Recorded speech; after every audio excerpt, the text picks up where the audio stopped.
Good morning. Uh, Outside of the hostel, just checked out, and we are headed to the bus station. That's bed hair. That's not style. It's bed hair. We're headed to Nagoya now, so we're gonna head over to the bus station. I've got a little ways to walk, but won't be too far. So I'm still wearing shorts because I always dress for comfort on bus rides that are longer than an hour. So yeah, let's just get going.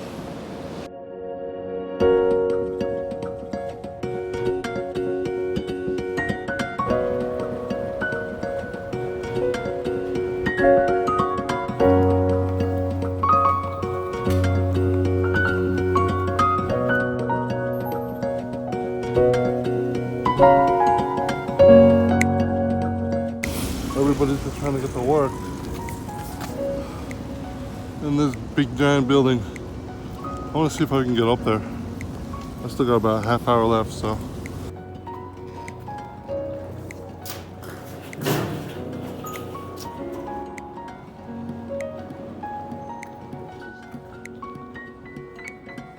Okay, well, I wanted to get up top, but unfortunately, they don't allow people to get up there until 9:30. I guess that's probably after like the morning rush of people who are going to work. But my bus leaves at 9:30, so unfortunately I can't get up there to the observation deck or whatever up there. It's kind of sad. It's 8:56, so I got a half hour to kill before my bus. So just gonna chill out before we leave.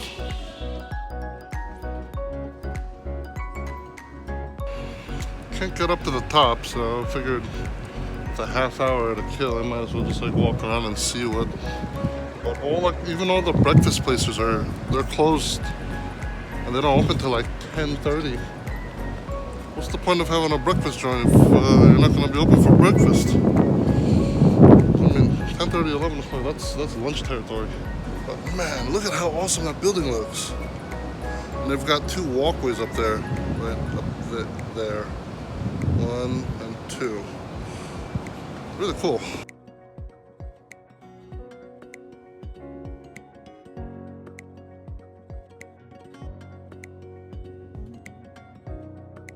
That's just a picture. That's what it looks like at the top. Unfortunately, I can't get up there. Bummer.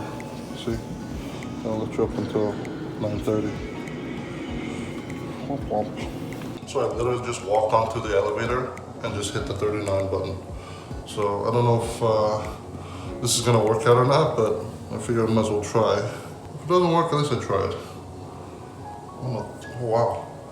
On the 36th floor already. So it's closed, unfortunately. The shutters are down and everything, so.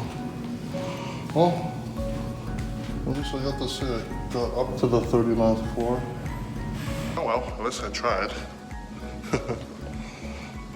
Alright, I guess we're going back down. But this elevator drops so fast. My ears pop, that's how fast. I have to equalize. Wow, so fast. I guess when you have 39 floors and like all these people have to get up and down and stuff like that, it only makes sense that the elevators move really fast. Oh.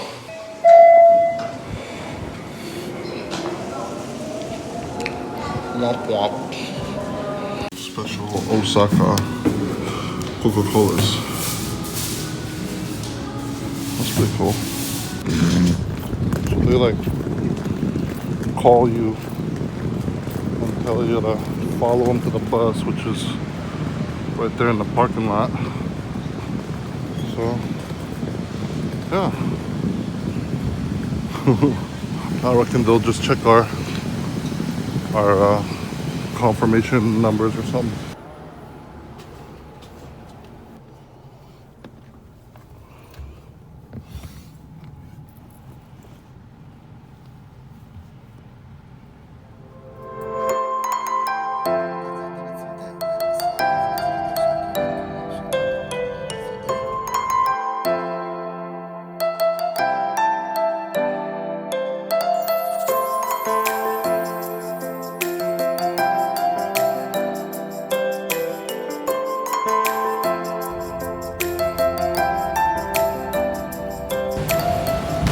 have absolutely no idea what rest stop it is, but it looks pretty similar to a Korean one.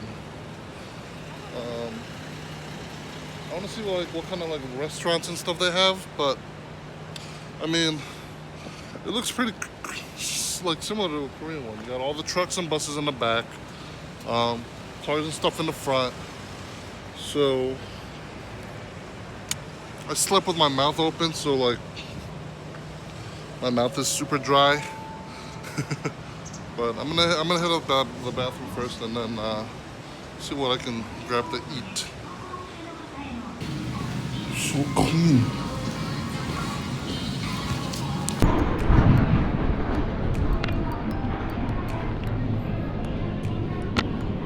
Seems like a convenience store with bentos.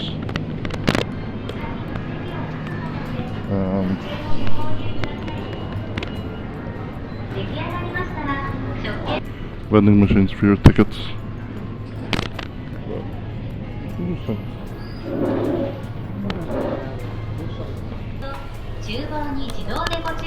I can't read Japanese, so I don't know what I can order because I can't read Japanese. Damn it! I'm just gonna stick to what I know and just go to the convenience store.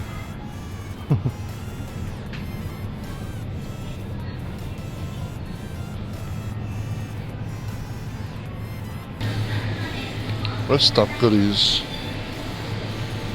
Boxers. Interesting. It seems they have like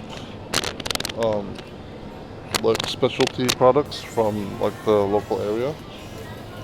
So, you know, like cookies and specific snacks. I'm guessing this area is famous for deer or something like that. So it seems, you know, they have like gift boxes and stuff like that of just like specialty products from this area, I guess. So, yeah.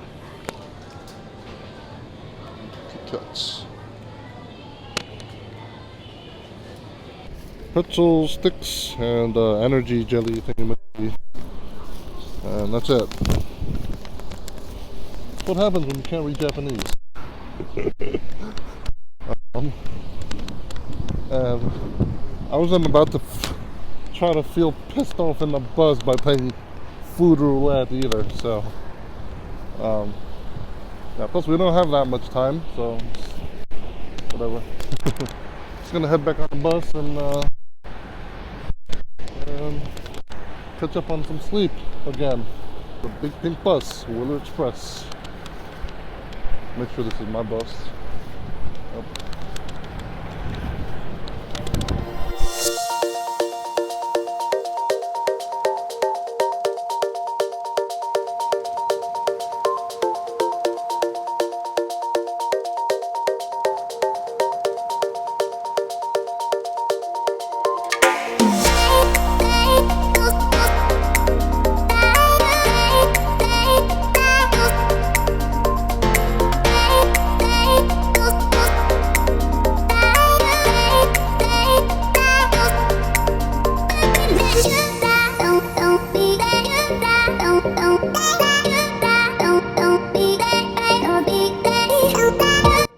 Alright, we are in sunny Nagoya.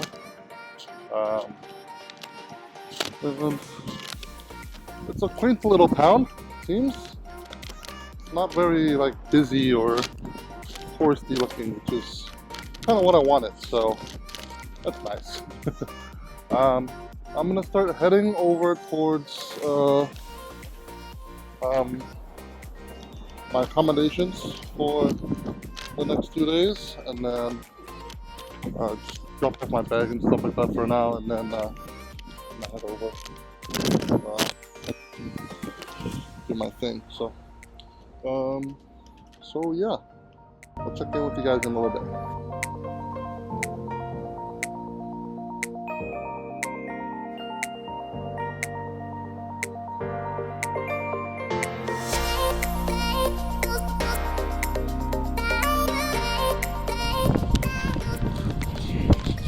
found it. It's like literally like 2 steps off from where the bus dropped me off. It's pretty awesome. Let's go.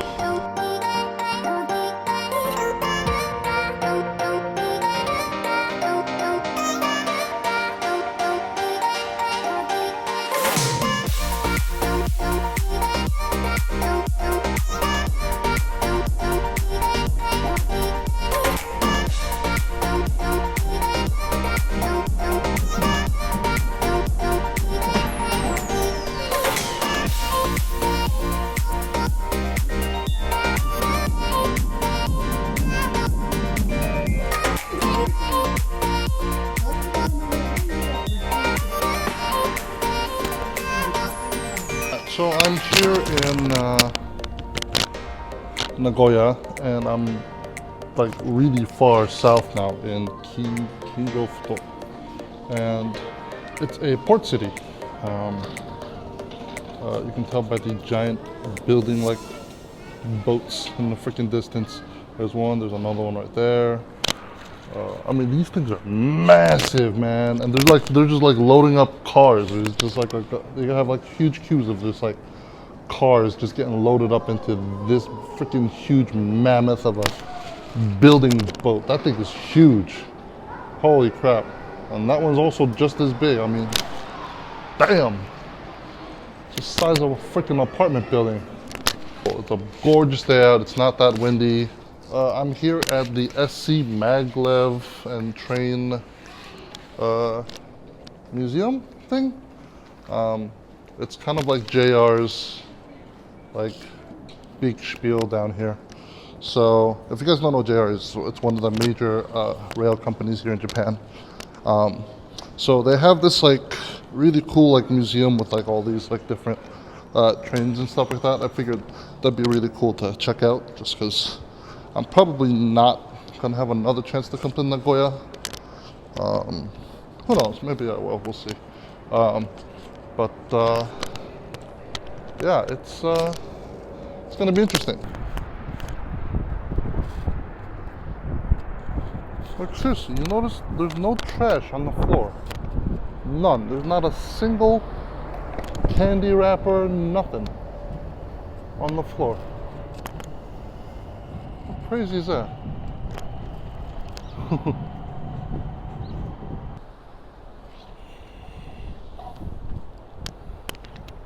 See the gates? They're closed.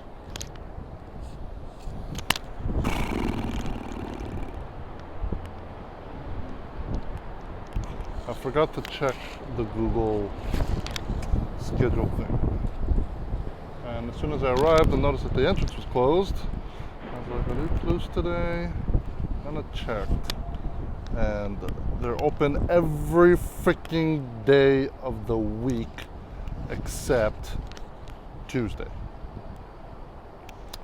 So it seems I have to make another round trips $3.50 ride back out here tomorrow. God. Alright, well, now that I'm here, I might as well make some lemonade. That thing is massive. I mean, look at the size of that thing compared to this freaking car. Like, freaking huge. I don't know what this place is, but this place looks like the scene out of Kill Bill. Like, right there is like where they married her, and then like they're like all up in here, and then they shot them up. And, I don't know. It's just what I think. Alright, let's go. There's not really much for me to do here, so.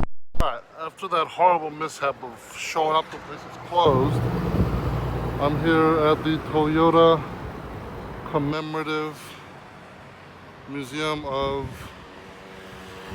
Industry and Technology. I can read. I hear it's a really cool place, so let's go check it out.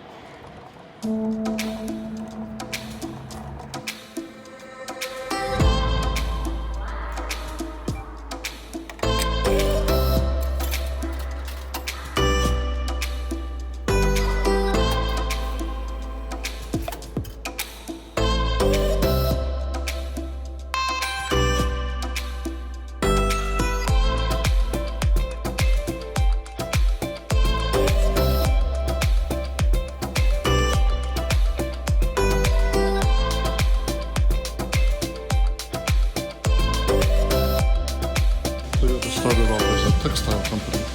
So they started off making fabrics and weaving things together. So they have samples of like cotton and stuff like that here. So look at all the different kinds of fibers we use. Everything from cotton to flax to hemp to rami, wool, silk, rayon,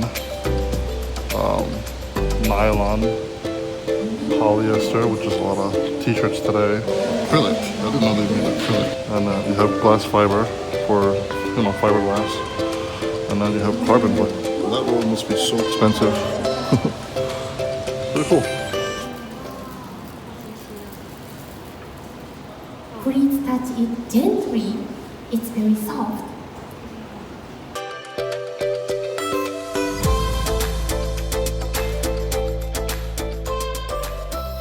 Learning a lot just from watching them. So basically, they have these machines that if you have cotton just by itself and you pull it, it's very brittle and soft. But when you start spinning it this way, it doesn't pull apart from the actual clump of cotton. If you spin it, it actually comes out, which is kind of cool. You saw that the girl was shown.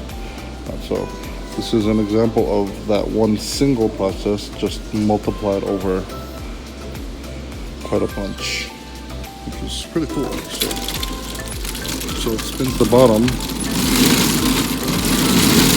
forcing the cotton to spin and turn it into specifically threads, which is really cool. So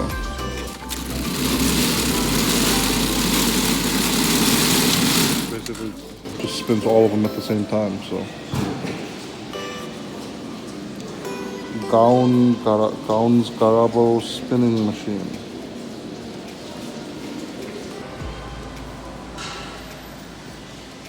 So all of these machines freaking correlate all the way down there. So you get your raw cotton and it goes through all of this processing that they mechanized. And then you end up with a lap all the way at the end where it kind of rolls it all up. So it goes through all of this stuff. I mean, this is tons and tons of freaking machinery. You can see inside there, there's like spikes that like grab it and pick it up, and overflow hopper feeder. And then it goes through this processing, which turns it all into this end product of a lap, where it's basically just a nice sheet of cotton. That's pretty crazy. All of that just automated.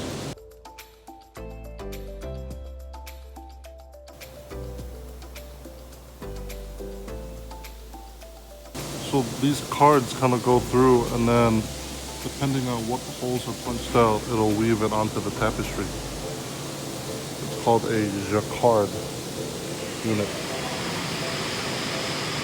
Cool.5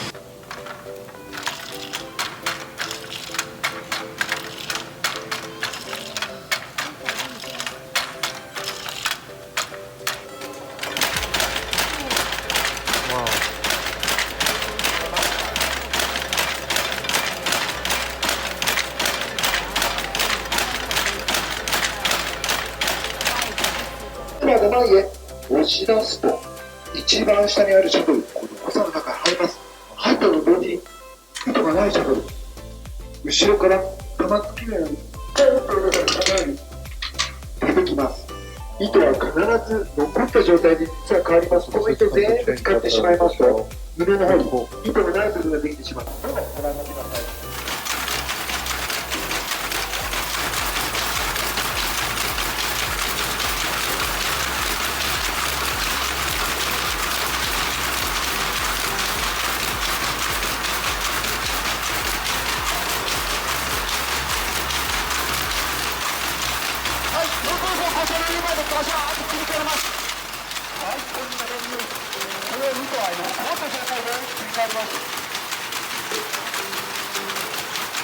just haphazardly stumbled on this tour and it's awesome. I'm like learning so much just watching. So after the use of the shuttle, they changed over to this kind of thing in order to bring the threads across. So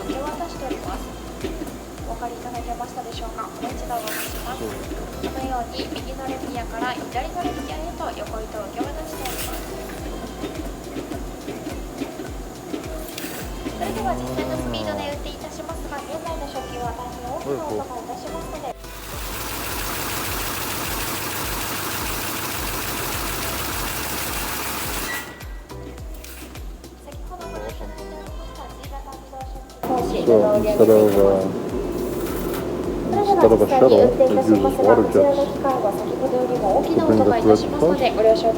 No way. まもなく運転いたします。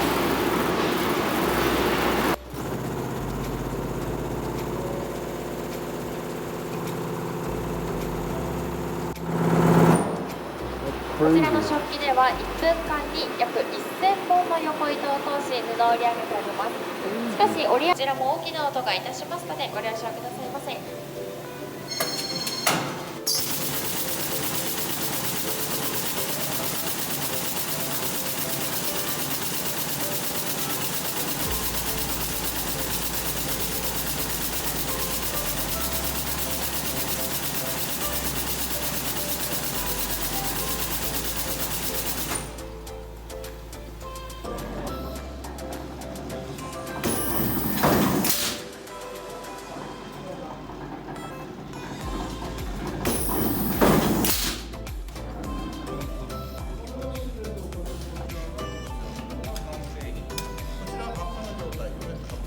Wow.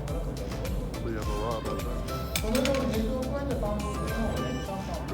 This place is freaking awesome. It's like, I don't know, I don't even think like kids can appreciate something like this, but there's so much like awesome, like cool stuff to look at. It's so cool.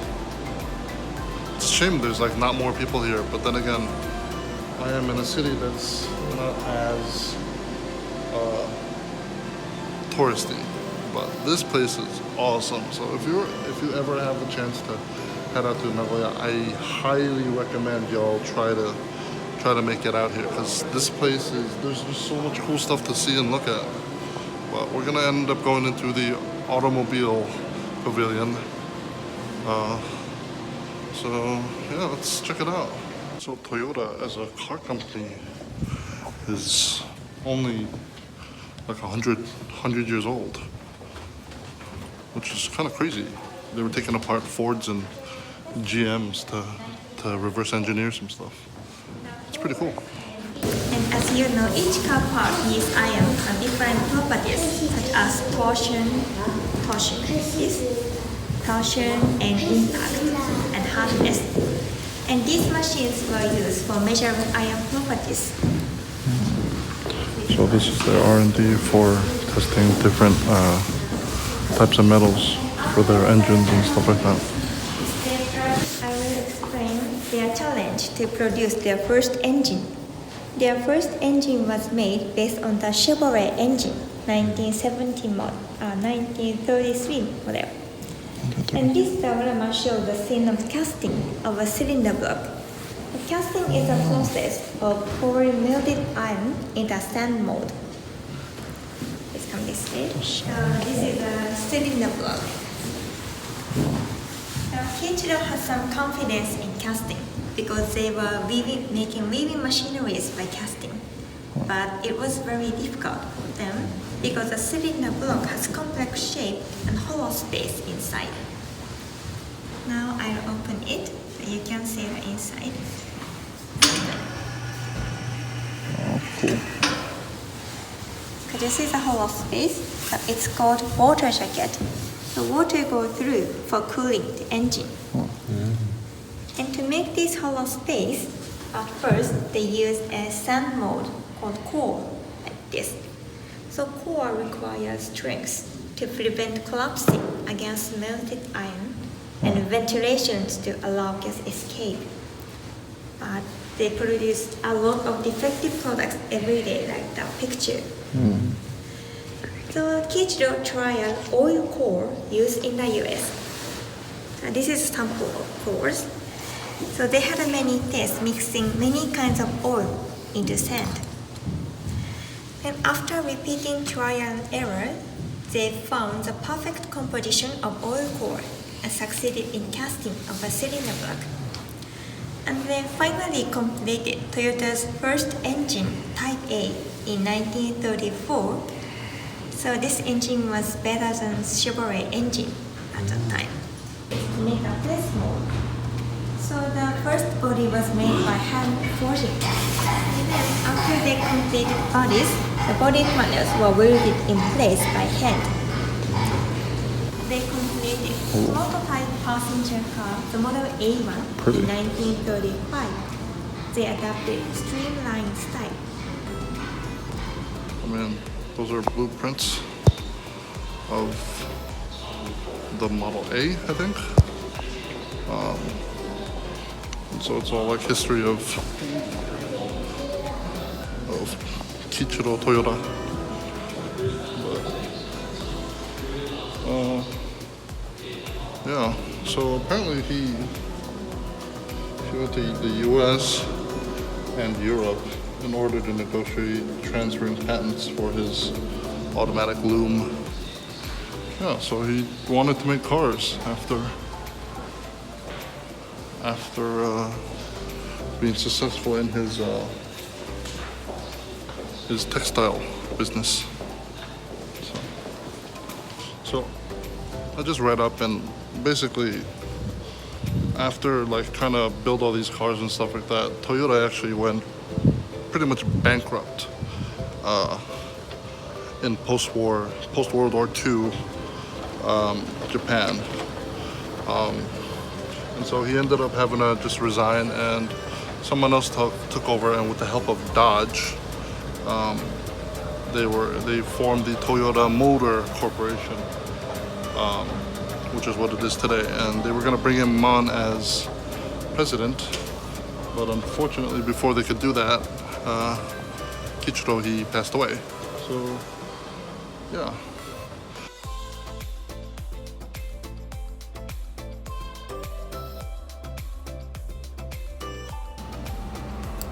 Let's take a look at how a car moves, turns, and stops. Ignition on. A small lamp will light up indicating each part as it is explained. In order to get the car to move, you have to first depress the clutch pedal before putting the shift lever into gear. You then depress the accelerator to increase the engine speed as you gradually take your foot off the clutch. The wheels now begin to turn. Notice how the power from the engine travels through the clutch, transmission, drive shaft, differential, rear axle, and finally to the wheels. Okay, let's increase the speed a bit. Moving the shift lever changes the gear ratio in the transmission, causing the speed to increase.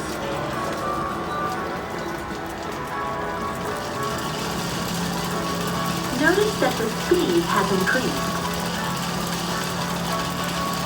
Next, let's take a look at how a car turns. By turning the steering wheel to the right, the pinion gear and steering linkage work to move the front wheel to the right, which results in the vehicle itself turning right.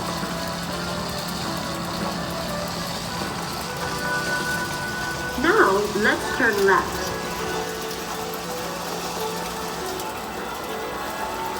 Look closely at the rear wheel.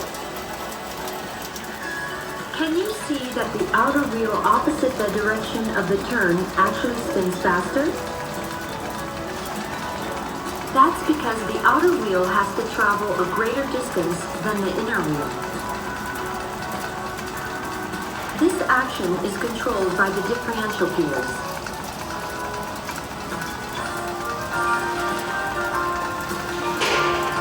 Finally, let's stop the car.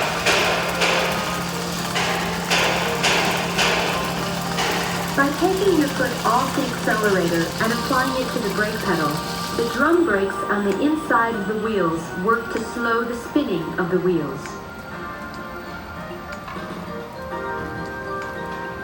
Notice that the car has now come to a stop. Many different interconnected mechanisms allow cars to move, turn, and stop. For a more in-depth explanation, please take a look at each individual mechanism. This is cool.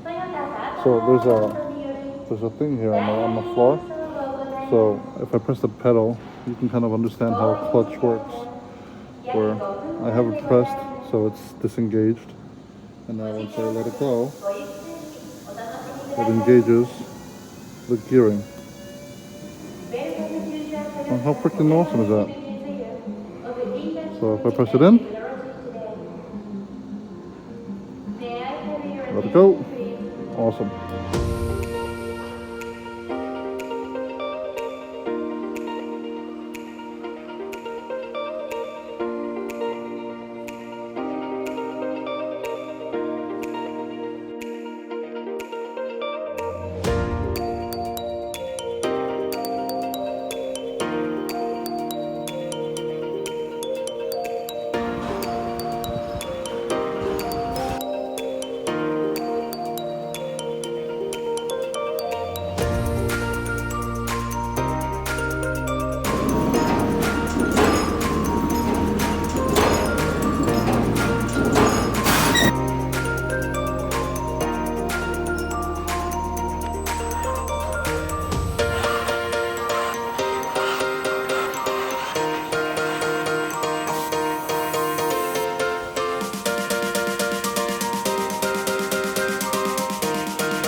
Okay, so that ends the tour. I wish I had more time, but they close at 5. So if you're gonna come here, try to make sure that you grab it, you make a lot yourself, at least like 2-3 hours, because there's plenty of stuff to see. Thank you. So, awesome place. I definitely check it out if you have the time to make it up. It's not too far from Osaka Station, so yeah. Anyway, gonna head out now and gonna meet up with a buddy of mine, and yeah.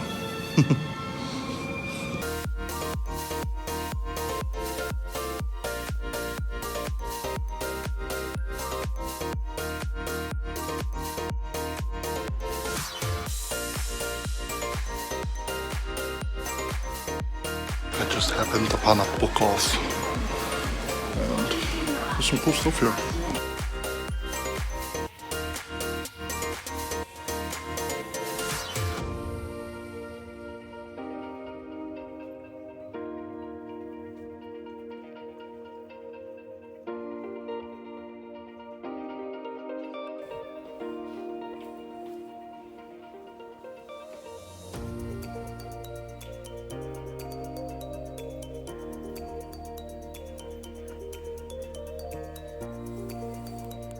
For a thrift shop, they had some stuff. They had like a Dyson in there, TVs and stuff too.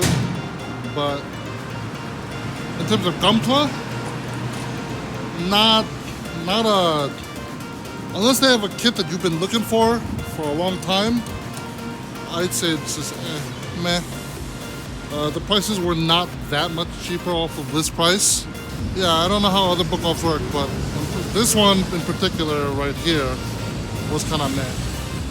But other stuff I did see was like they had Nintendo Switches for like 270 yen, which is much cheaper than like the 370 or so you have to pay to get it in Korea. So I don't know, it's worth checking out. They have plenty of like manga and stuff, and they have like dollar comic books.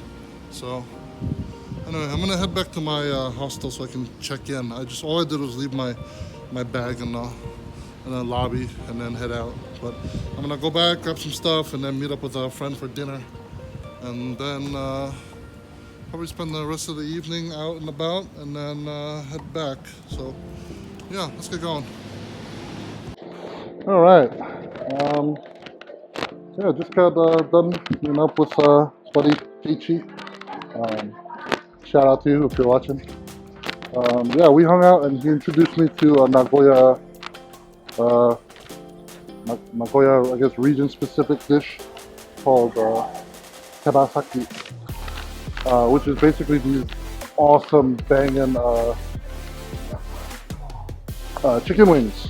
But the thing that characterizes them differently than other chicken wings is that they have it's spicy, but it's also spiced with black pepper, like like the black pepper you guys know, black pepper. And it was like used in such a way that I've never had before. It was really good, so good.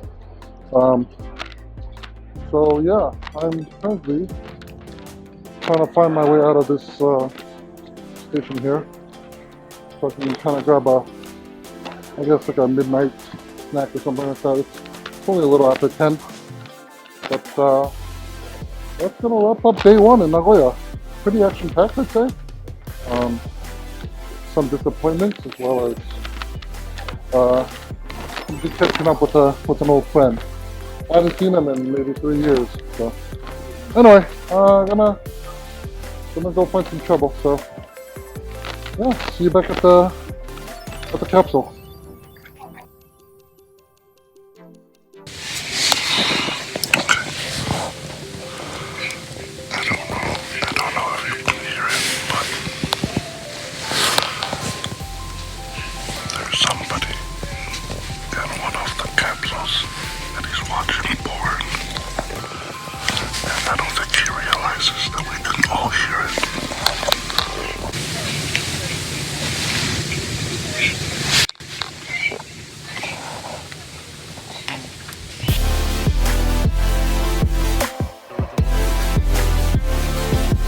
Let's dig in.